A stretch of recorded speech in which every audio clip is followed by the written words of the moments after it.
Medasham Prasantamashim akuntamedasham Munim Nripo Bhagavato Vyupetya Munim nipo bhagavato bhuyopetaya Pranamya Murjina Hita Kritanjali Pranamaya murivakitanjali Natva Gira Sunritayan Vaprichat Natva gira sunkayan chapacharat.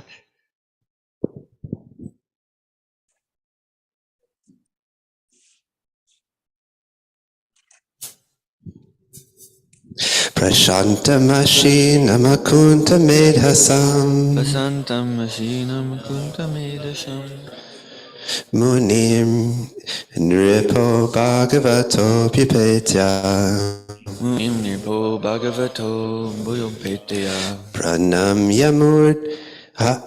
Pranamyamurd navati hatiha kritanjalir Pranamaya murivakitanjali Natvagira shunritayan vaprichat Natva gira sunkayan patanjalat.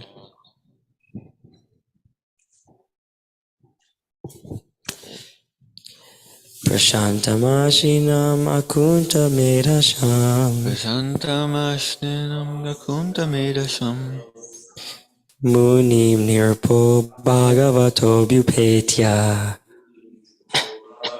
Nirvidya Pranamya murdanavahita kritanjalir Anamya murdam nridhai kritanjalir Natva gira sunritaya vaprichat Natva gira sunratan vaprichat Prashantamasi namakuntamedasam Prasantamasnam akuntamedasham Munim nripo bhagavato bhupetya Munim nipo bhagavato buddhaya Pranamya murdnavahita kritanjalir Pranamya murdam kritanjalir Natva gira sunritayan vaprichat Natva gira sundaram. Prashantamasina makunta medhasam Munim nipo bhagavato vyupetya Munim nipo bhagavato bhutvetaya Vanamya murdna vahita kritanjalir Pranamya murdam vitita kritanjalir Natva gira sunrayataya viprachat Natva gira suntayam vaprichat Prasantam, perfectly pacified. Asinam, sitting. Akunta, without hesitation. Medasham, one who has sufficient intelligence. Munim, unto the great sage. Nirpa, the king Maharaj prediction. Bhagavataha, the great devotee. Abhyupetiya, approaching him. Pranamya, bowing down. Murdana, his head. Avahitaha, properly. Krita Anjalihi, with folded hands. Natva, politely. Gira, by words. Sunritya, in sweet voices. Anvaprichat, inquired. Translation and purport by His Divine Grace A.C. Bhaktivedanta Swami Tridandi Maharaj Prabhupada Ki Jai. The sage Sri Shukadeva Goswami sat perfectly pacified, intelligent, and ready to answer any question without hesitation.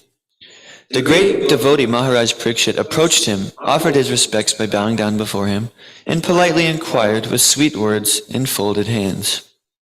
Purport.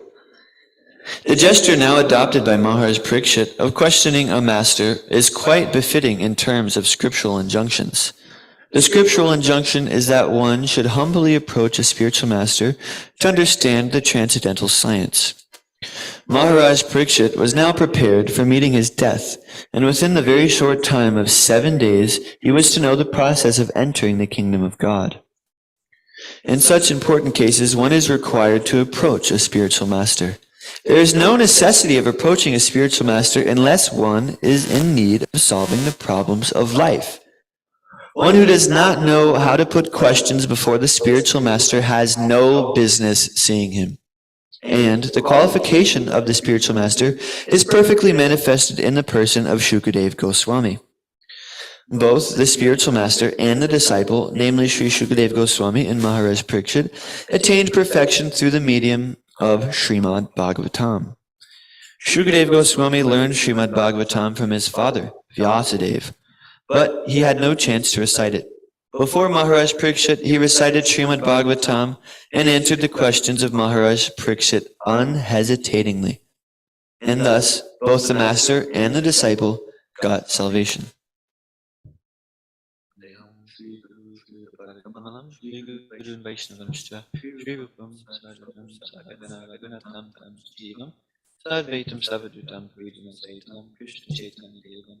Shri Radha Krishna Param Sahagana Lalita Shri Vishwatam Cha Om Vishnu Vidaya Krishna Pasaya Buddhide Shri Mati Krishna Satakirti Namani Namo Prabhupada Nidapena Jipi Patni Pradeshva Krishna Vidya Om Vishnu Vidaya Krishna Pasaya Buddhide Shri Mati Bhakti Vedanta Swami Dinamani Namaste Sarasvati Devi Kurvam Charinani Vishesha Shnivali Krishna Tidistani Kam Karoti Vatalam Angum Nargate Girim Yat Vipatam Aham Bande Shri Guru Dinatarinam.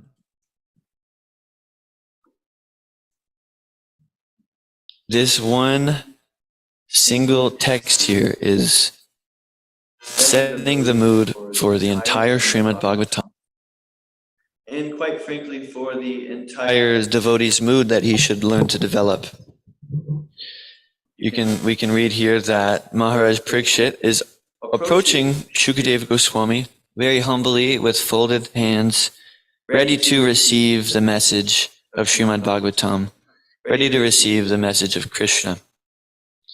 And this is the mood that we should have while approaching the great sages, the great gurus. As Prabhupada saying here, that there's no actual business one has approaching the spiritual master if he is not wanting to inquire about the purpose of life, namely devotional service to Krishna, or solving the problems of life that are stemming from not rendering service to Krishna. So unless one has this mood, we should not approach the Guru for material means. Oh, Gurudev, Guru Maharaj, please bless me that I can become wealthy and famous and wise and have followers and women and money and all these things. That's completely pointless, because the self-realized sage, he has knowledge of God, which will solve all the problems of life. $1 million, a whole harem of women will not solve the problems of life. Only knowledge of Godhead and knowledge of knowing that I'm a spiritual being and that I need to render service to Krishna will solve the problems to life. And then rendering service to Krishna, there will be no more problems to life once we begin rendering service to Krishna. But just imagine this scene. I mean, this is amazing. Like, this whole epic journey is about to begin with Shukadeva Goswami and Maharaj Parikshit. Like, this little moment is setting this huge epic scene of all these stories of Dhruva Maharaj and King Prithu and Vamanadev and Nrsingadev and all these amazing stories, these like mind-blowing, intense stories are about to be told, and with deep knowledge on God and Krishna, And it all starts with this humble mood of approaching the Guru very submissively, waiting for him to impart spiritual knowledge unto me. And I was reading actually the other day in Nectar of Devotion that it was a nice example of this. For example, that a man and a woman, when they unite to bring a child into existence, one thing that will make it very quick to bring that child is the man being very potent and the woman being very fertile. And that way, there will be no problems for conception. And in the same way, if the guru is fully potent with spiritual knowledge, which if he's in our bona fide sampradaya, he certainly is very potent, and he can inject the knowledge of Krishna into our womb of our consciousness as long as we have a fertile soil for cultivating this seed of bhakti. If we do have this, then very easily can we tend to this tree of bhakti, and we can develop this banyan tree and become fully self-realized beings. But it's a two-way street. Obviously, if we're all here in this room, we all have the bona fide gurus through Srila Prabhupada and his disciples. So it's up to us now to become fertile soil so we can cultivate Krishna consciousness. And the unfortunate thing is, at least for my case, is I'm just pouring gasoline and all this poison and things onto this soil that I've been given by thinking of sex or thinking of women or praise or money and things to enjoy for my own, and I'm just totally destroying this space that I could cultivate the most wonderful, beautiful bhakti creeper. So we should endeavor to make our garden very nice and not just pour nasty chemicals all over it. I was also reading that for persons who are not inclined to clean the dust from their hearts and who want to keep things as they are, it is not possible to derive the transcendental result from chanting the Hare Krishna mantra. So this is similar too. That if I don't have any desire to clean my heart, then there's no way I'll ever be able to taste anything from this chanting of Hare Krishna. So I have to be inclined to realize, first I have to realize that my heart is covered in dust and gunk and slime, and I have to realize that, and I have to endeavor to clean it also. And then if I have that, Krishi Gornitai Ki Jai, if I have that mood in my heart that I want to become free, I want to become clean, then it'll be very easy, because when I chant Hare Krishna, that's just the power of the mantra. It'll just blast like a pressure washer, just totally blast all of this nasty things, and it'll just rip all away from my heart, and I'll actually feel pure, and I'll feel nice, and I'll feel love for God, which is the goal of life. So we have to tune our consciousness into Krishna's words, into the words of his devotees, into his holy name. And in that way, we'll be able to actually get the benefit from chanting the holy name and get the benefit from the instructions from our spiritual master. Tune in, turn on, and bliss out is a saying my spiritual master likes to say often.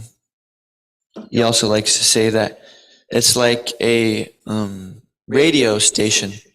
First we tune into the station we like, and we're there, but there might be some static or some other thing being said from the other station. So right now we're tuned into Krishna consciousness, but we have all this other static and things, and sometimes our mind drifts to the other channel, and sometimes it drifts back to Krishna consciousness. Sometimes we're thinking, a little Krishna, then little sex, or little prasadam, and then little sleep, or little Bhagavatam, little reading. But now let me go, enjoy something else. So that's our mind right now. This Krishna consciousness and that sense enjoyment. So we have to learn how to Now the hard part is tuning it finely. There's the tuning knob and the fine tuning knob. So if we take the fine tuning knob and very carefully tune our consciousness into Krishna, into his words, into his holy name, into the Srimad Bhagavatam, then we can begin to feel that transcendental ecstasy. So we have to learn to do that. Grab the fine tuning knob, realize, okay, no, not there, not here. Okay, that's the sweet spot. Hare Krishna, Krishna Krishna, Hare Hare.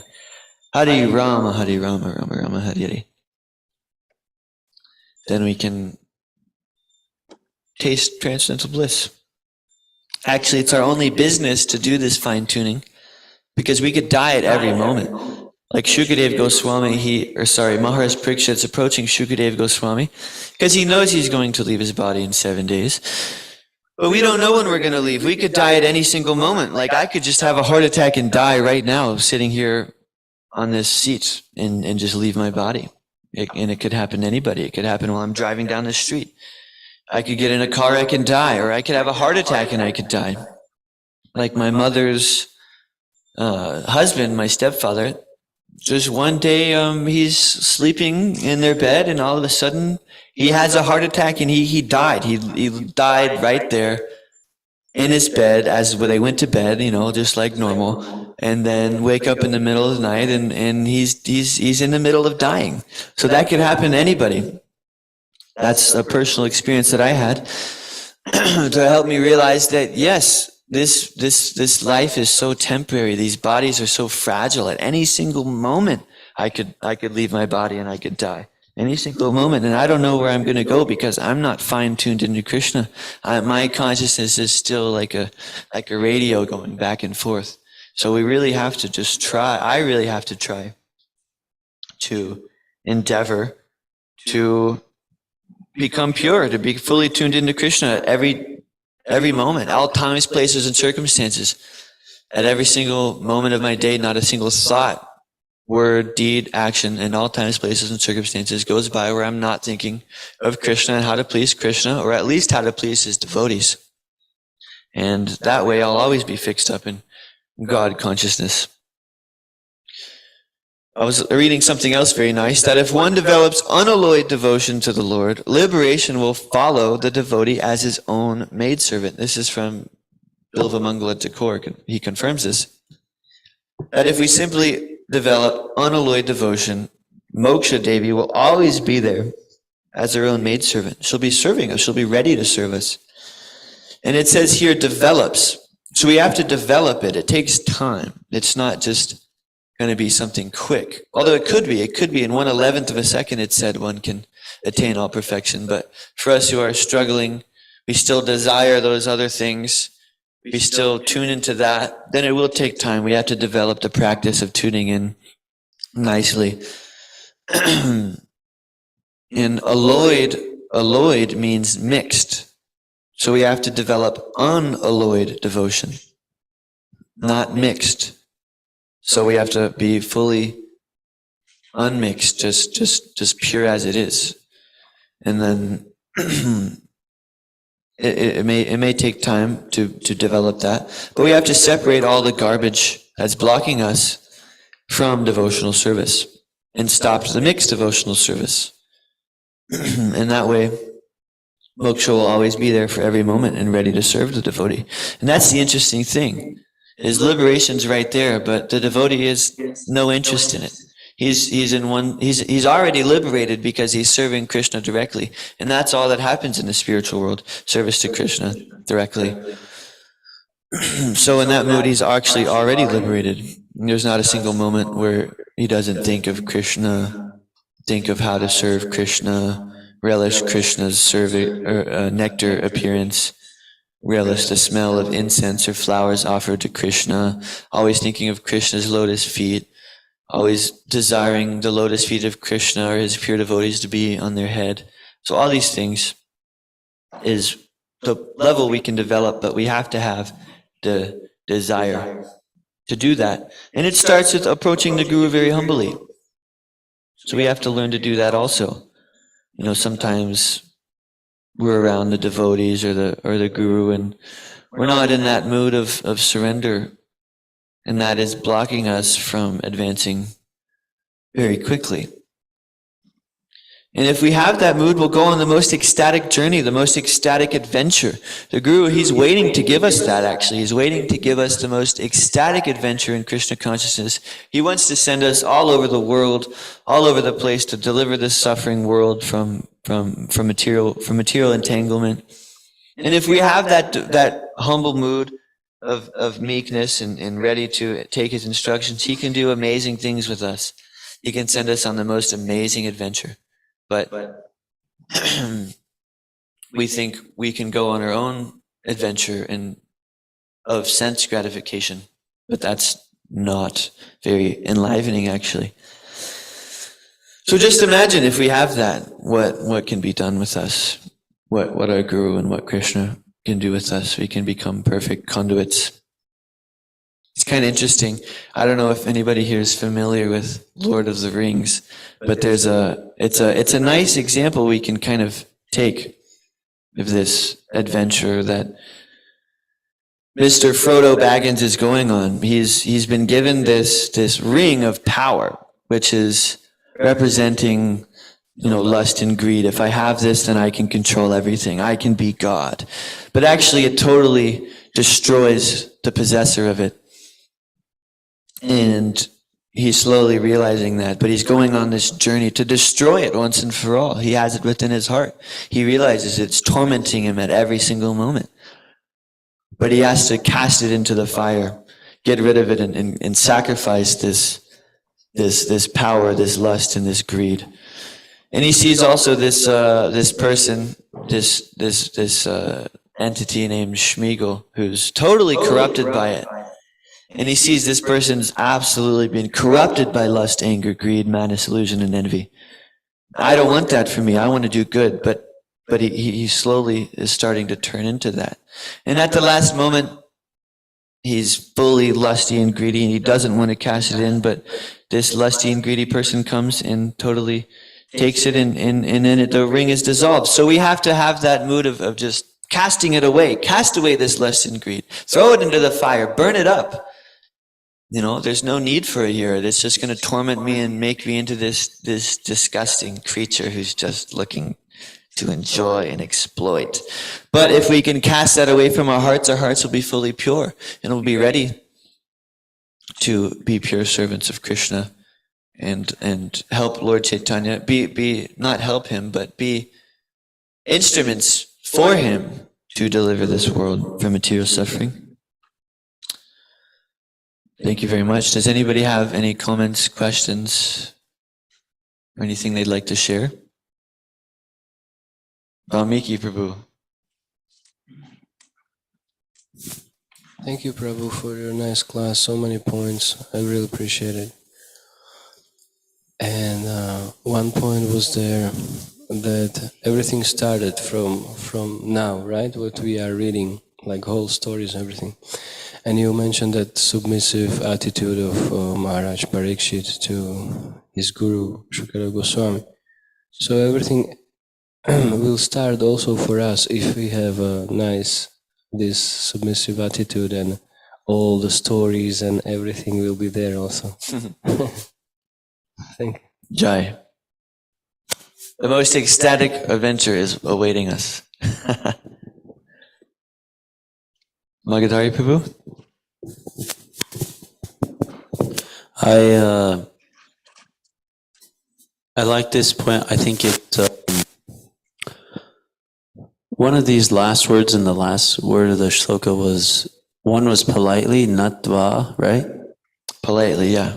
And then gira, what was that? By words. And then sunrit, something? In sweet voices. Sweet voices. So actually, I've been trying to realize this point. I think it is in the Fortunate Souls book. Maharaj writes, delete harsh tones. 3 words. Delete harsh tones.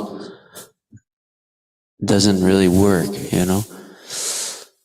So if you're doing there's also one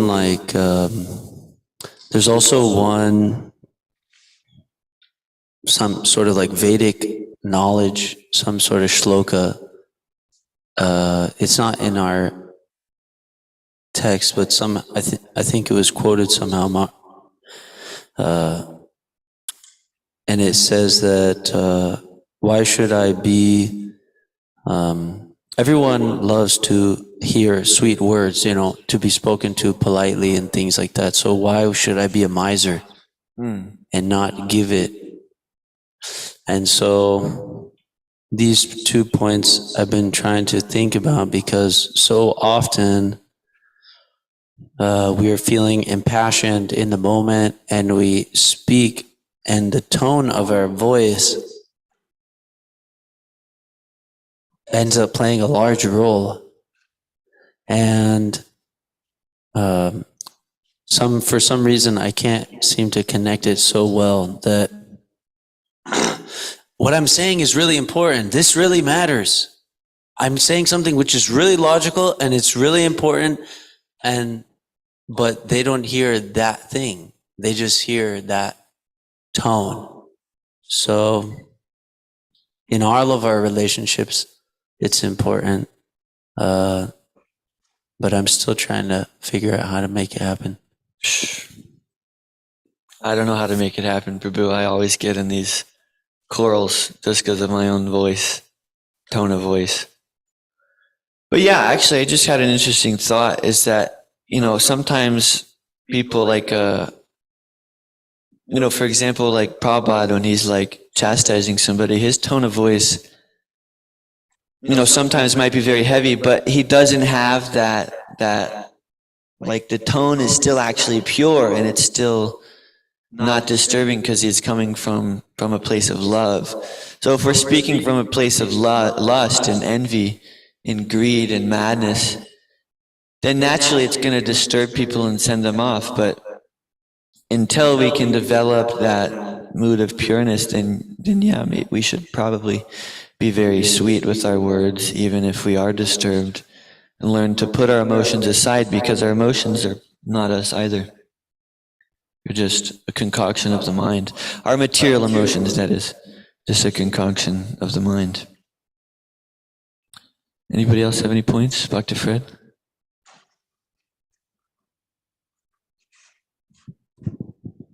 Hare Krishna, Prabhu. Please accept my humble obeisances and thanks for the nice points in your class. I was wondering if Maharaj Parikshit already had all 26 qualities of a devotee, or if just by hearing this in 7 days he attained those, because in Srimad Bhagavatam 4.20.16, the purport, at the end it says, after a list of 26 qualities, it says, the Lord is satisfied by development of the transcendental qualities of the living entity and not by artificial performance of sacrifices and mystic yoga. In other words, unless one is fully qualified to become a pure devotee of the Lord, one cannot expect to be liberated from material entanglement. You're asking if Maharaj Parikshit already had those 26 qualities? Well, I'll be honest, I don't know the 26 qualities by heart, so I can't answer that to your full satisfaction, but I can say he does have the mood of a devotee, because you can see he's very humbly inquiring from the pure devotee, because he's put in this position and he wants to know more answers. Maybe somebody else could speak on your direct question of the 26 qualities. Anybody else have an answer to that? If Shukadeva Goswami already has the 26 qualities of a devotee, or if he gained them after hearing from Maharaj Parikshit. Is that correct? Parikshit Maharaj. Okay, sorry, but was that, okay.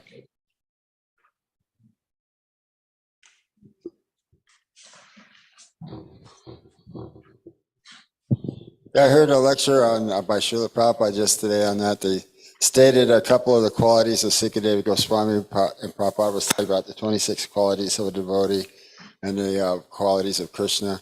So the actual qualities that they were discussing was that he's Muni, he's learned, and that he's very poetic, he's Kavi. So they were discussing Sukadeva Goswami's qualities in Srimad Bhagavatam.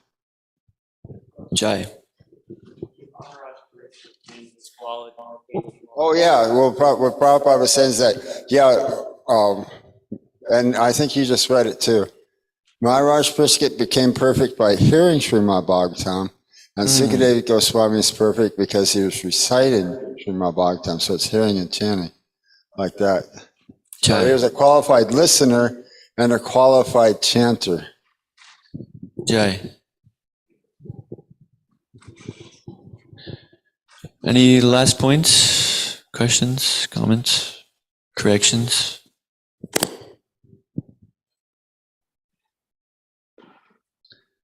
Thank you very much for listening, tolerating me. Please forgive my Sanskrit and anything I've spoken correctly. Srimad Bhagavatam ki jai.